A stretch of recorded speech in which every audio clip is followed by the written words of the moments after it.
ఐగుప్తీయులు ఇజ్రాయేలీలు అందరూ కలిసి ఉండేవారు. యోసేపు చనిపోయినప్పుడు యోసేపు అంటే ఎవరో తెలియని ఒక రాజు కొత్తగా రాజ్యాన్ని పరిపాలించడానికి వచ్చింది. అప్పుడు రాజ్యాన్ని పరిపాలించడానికి వచ్చినప్పుడు ఇజ్రాయేల్ వాళ్ళు ఎక్కువ ఉండడం వల్ల రాజు భయపడ్డాడు. అప్పుడు ఇజ్రాయేల్ వాళ్ళు బలవంతులు ఇంకా చాలా మంది ఉండేవారు.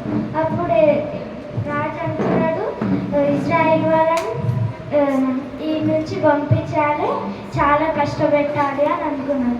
అప్పుడు ఇజ్రాయేల్ వాళ్ళు అట్లనే కష్టపెట్టిండ్రు ఇజ్రాయేల్ వాళ్ళని. అప్పుడు ఇజ్రాయేల్ వాళ్ళు ప్రేయర్ చేసుకున్నారు. తర్వాతకి కొన్ని రోజులు అయినాక ఆ రాజు పుట్టిన మగ పిల్లలను చంపేయాలని ఆజ్ఞాపించింది. అప్పుడు ఒక ఇజ్రాయేలీల కుటుంబంలో ఒక చిన్న బాలుడు పుట్టిండు. ఆ బాలుడు వాళ్ళ మమ్మీ ఆ బాలుడిని కొన్ని రోజులు దాపెట్టింది. అప్పుడు ఇట్లా చేయడం ఎన్ని రోజులు అని చెప్పేసి అప్పుడు దేవుని చిత్తం అని చెప్పి ప్రేయర్ చేసుకుంది.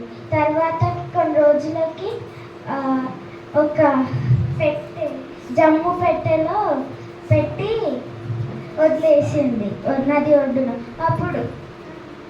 అప్పుడు వాళ్ళ అక్కని చూడమని పంపిస్తే వాళ్ళ అక్క చూస్తుంది పొదచాటుని. అప్పుడు ఫరో కూతురు వచ్చి స్నానానికి వచ్చింది. అప్పుడు వచ్చినప్పుడు ఆ పెట్టెని వాళ్ళ పని వాళ్ళని తీసుకొని రమ్మంటారు. అప్పుడు తీసుకొచ్చినప్పుడు ఆ బాబుని చూసి పెంచుకోవాలనుకుంటే ఆ బాబు వాళ్ళ అక్క వచ్చి నేను ఈ బాబుకి పాలు ఇచ్చి పెంచడానికి ఒక ఆమెను తీసుకొస్తా అని చెప్పి పోతుంది. ఆ బాబు వాళ్ళ మమ్మీని తీసుకొచ్చి ఆ బాబుని పెంచి పెద్దగా అయినాక నాకు అని చెప్తుంది. అయితే ఆ బాబు అట్లనే పెంచిన తర్వాతకి